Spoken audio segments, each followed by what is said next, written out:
अलवर में रामगढ़ विधानसभा के भाजपा प्रत्याशी जय आहूजा के समर्थन को लेकर बड़ौदा में कस्बे में करीब 2:30 बजे उत्तर प्रदेश के मुख्यमंत्री योगी आदित्यनाथ ने जनसभा की। सभा के दौरान पूर्व विधायक ज्ञानदेव आहूजा, रामगढ़ विधानसभा प्रत्याशी जय आहूजा, राजगढ़ लक्ष्मणगढ़ प्रत्याशी बन्नाराम मीणा, जिला अध्यक्ष अशोक गुप्ता के अनेक भाजपा नेता व कार्यकर्ता मौजूद रहे। मुख्यमंत्री ने कांग्रेस सरकार पर हमला बोलते हुए कहा कि आज राजस्थान की सरकार माफिया और अपराधियों के सामने घुटना टेक चुकी है। आज राजस्थान भ्रष्टाचार में नंबर 1 पर है, महिला अपराध, साइबर अपराध 1 नंबर पर है, बिजली की दरों के माध्यम से जनता पर कर दहाने के नंबर पर 1 पर है, डीजल व पेट्रोल में वेट का दाम लेने में 1 नंबर पर, महंगाई इंडेक्स में भी राजस्थान नंबर 1 पर है, युवाओं के भविष्य के साथ खिलवाड़ करते हुए पेपर लीक की घटनाओं में भी राजस्थान नंबर 1 पर है, अन्नदाता किसानों पर अत्याचार करने के लिए मंडी टैक्स में नंबर 1 पर, बेरोजगार युवाओं के द्वारा सर्वाधिक आत्महत्या इसी राजस्थान में की गई, इसमें भी राजस्थान नंबर 1 पर आ गया। मुख्यमंत्री ने कहा, इसे उभार करके राजस्थान को उसका गौरव दिलाने के लिए आज भारतीय जनता पार्टी विधानसभा चुनाव के माध्यम से आपके बीच में आई है। आज प्रधानमंत्री के कारण जब पूरा भारत बदल रहा है, दुनिया में भारत का सम्मान बढ़ रहा है।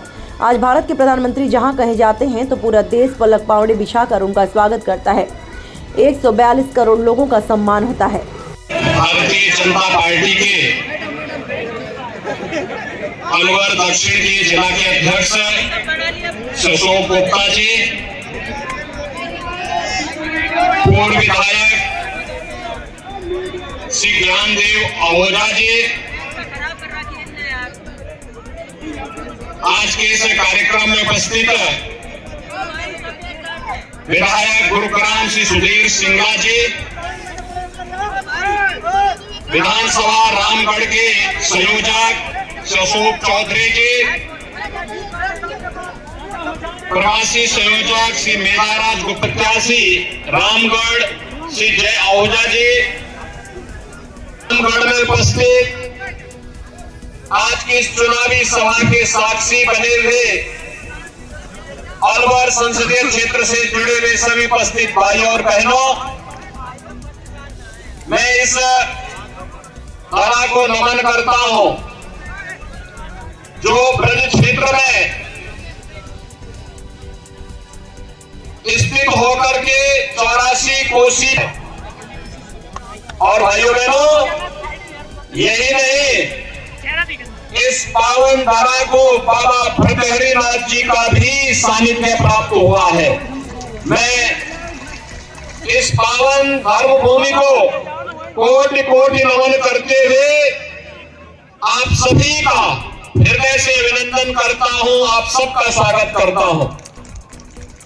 भाइयों बहनों, राजस्थान की भूमि यह धर्म और कर्म की भूमि है।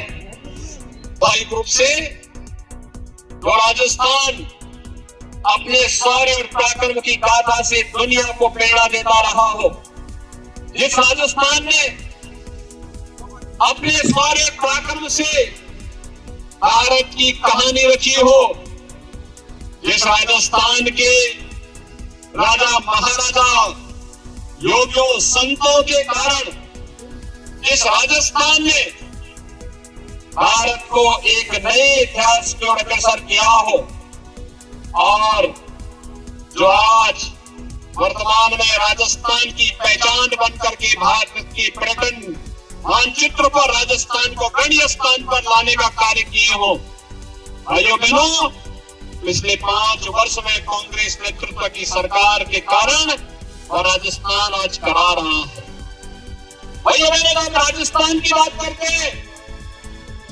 आज राजस्थान शौर्य और पराक्रम की बात यहाँ के नौजवानों में है, लेकिन यहाँ की सरकार माफिया और अपराधियों के सामने घुटना टेक चुकी है। आज राजस्थान भ्रष्टाचार में नंबर 1 पर है, महिला अपराध में नंबर 1 पर है, साइबर अपराध में नंबर 1 पर है, बिजली की दरों के माध्यम से यहाँ की जनता पर कर ढाने में नंबर 1 पर है, डीजल पेट्रोल में वेट का दाम लेने में नंबर 1 पर है, और महंगाई इंडेक्स में भी राजस्थान नंबर 1 पर है।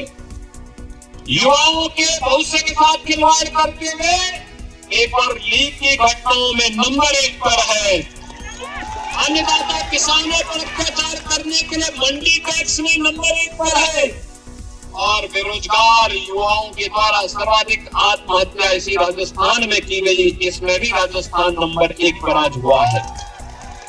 भाइयों बहनों, इससे उभार करके एक बार फिर से राजस्थान को उसका गौरव दिलाने के लिए आज भारतीय जनता पार्टी विधानसभा चुनावों के माध्यम से आपके बीच में आई है।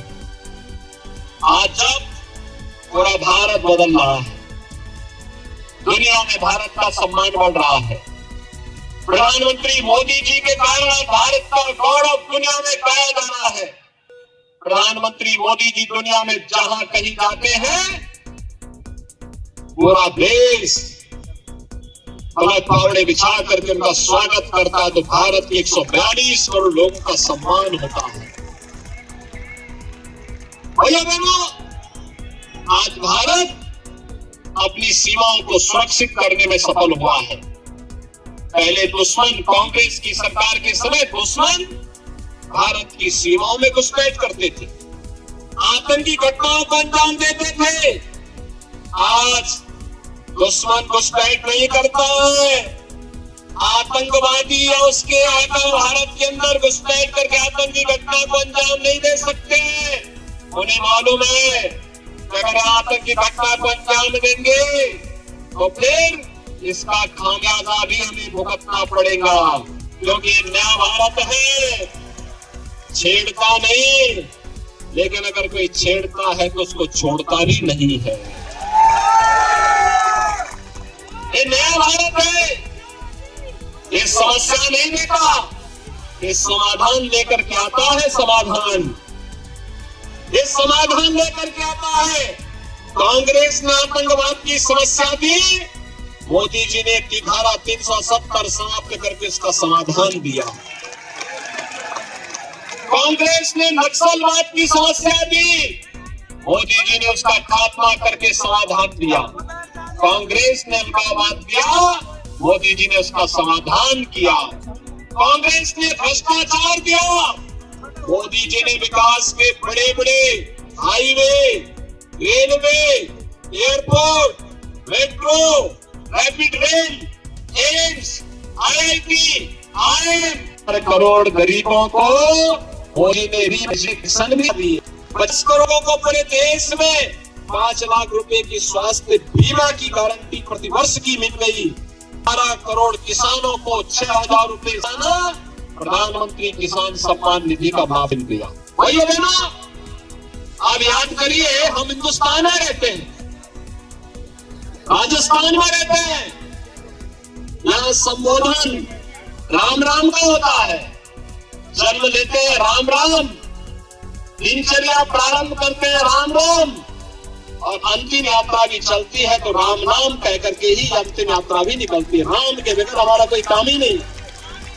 लेकिन रामनवमी के जुलूस पे यहाँ बैन लगाया जाता है, कर्फ्यू लग जाता है, और भाइयों बहनों, एक तरफ कांग्रेस रामनवमी के जुलूस पे बैन लगाती है और दूसरी तरफ भारतीय जनता पार्टी की डबल इंजन की सरकार अयोध्या में राम मंदिर का निर्माण करती है। भाइयों बहनों, 5 वर्ष में कांग्रेस की सरकार में माफिया बनता है। यहाँ पे खनन माफिया, भू माफिया, पशु माफिया, नकल माफिया और न जाने कौन कौन नए माफिया हैं, और इन्हीं माफियाओं के लिए यूपी में बुलडोजर आया है। बुलडोजर की ताकत देखी है ना, और उत्तर प्रदेश में माफियाओं के ऊपर कैसे चलता है, कैसा लगता है आप लोगों को जब माफिया ऊपर चलता है? राजस्थान में भी ऐसे चाहिए डबल इंजन की सरकार, चाहिए डबल इंजन की सरकार जैसा चाहिए राजस्थान। भैया बहनों, याद रखना, अगर भारतीय जनता पार्टी की सरकार राजस्थान में होती तो कन्हैया लाल मीणा की निर्मम और बर्बर हत्या नहीं होती। यहाँ की बेटियों के जो कहर बरपाया जा रहा है, ये नहीं होता। जो यहाँ पे गौ तस्करी और गौ तस्करी की घटनाएं हो रही है, ये नहीं होता। और इसीलिए मैं आपका आह्वान करने के लिए आया हूं आज कि भाइयों बहनों, सुशासन, सुरक्षा और विकास के लिए, गरीब कल्याण के लिए केवल एक ही विकल्प है, और वह भारतीय जनता पार्टी है। एकमात्र विकल्प भारतीय जनता पार्टी। और इसीलिए मैं आप सबका आह्वान करने के लिए आया हूं भाइयों बहनों, याद करिए लोग क्या सोचते होंगे कि गिरिराज जी महाराज की कृपा जिस क्षेत्र में रही हो और बाबा भर्तृहरि का आशीर्वाद जिस क्षेत्र में रहा हो, वहां पे कोई राम भक्त और गिरिराज महाराज का कोई भक्त ही तो कोई विधायक भी बनना चाहिए, होना चाहिए ना। आपने सांसद पिछली बार बाबा बालकनाथ जी को बनाया, वो बराबर आपके बीच में आते हैं, कार्य करते हैं, यहाँ की आवाज को उठाते हैं, लगातार आपके हितों के लिए कार्य करते हैं। और मैं इसीलिए आपके पास आया हूं आपसे कहने के लिए, भाइयों बहनों, अलवर में हर जगह कमल खिला दीजिए और विकास की गारंटी बीजेपी देगी, सुरक्षा की गारंटी बीजेपी लेगी। लोग पहले कहते थे कि बीजेपी के लोग केवल राम का नाम भुला रहे हैं। हमने कहा राम का नाम भुला नहीं रहे हैं, राम तो हमारी आस्था की प्रतीक है। और तब हम लोग जब बोलते थे रामलला हम आएंगे, मंदिर वही बनाएंगे, कांग्रेस के लोग हंसते थे, अरे कैसे होगा। तो हमने कहा रामलला हम आएंगे, पहले गुलामी का ढांचा जरूर हटाएंगे। हटा ना, और फिर कहा मंदिर वहीं बनाएंगे। अब मंदिर बन रहा है ना, कोई संदेह। और फिर बता रहे हैं 22 जनवरी को 2024 में प्रधानमंत्री मोदी जी के कर कमलों से 500 वर्षों के बाद रामलला अपने भव्य मंदिर में विराजमान होंगे। सब लोग खुश है ना, सभी लोग खुश है ना। अच्छा मुझे बताओ, अयोध्या आने के लिए कितने लोग तैयार हैं 22 जनवरी के बाद? और सड़क के उस पार के लोग क्या अयोध्या आने के इच्छुक हैं? तो फिर हाथ खड़ा करके मुझे बताओ, आप सभी लोग तैयार हैं? भाइयों बहनों, मेरी आपसे अपील है, भाइयों बहनों मेरी आपसे अपील है, आप जय ओझा को रामगढ़ से, श्री पन्ना राम मीणा को राजगढ़ से, श्री रमेश किंची को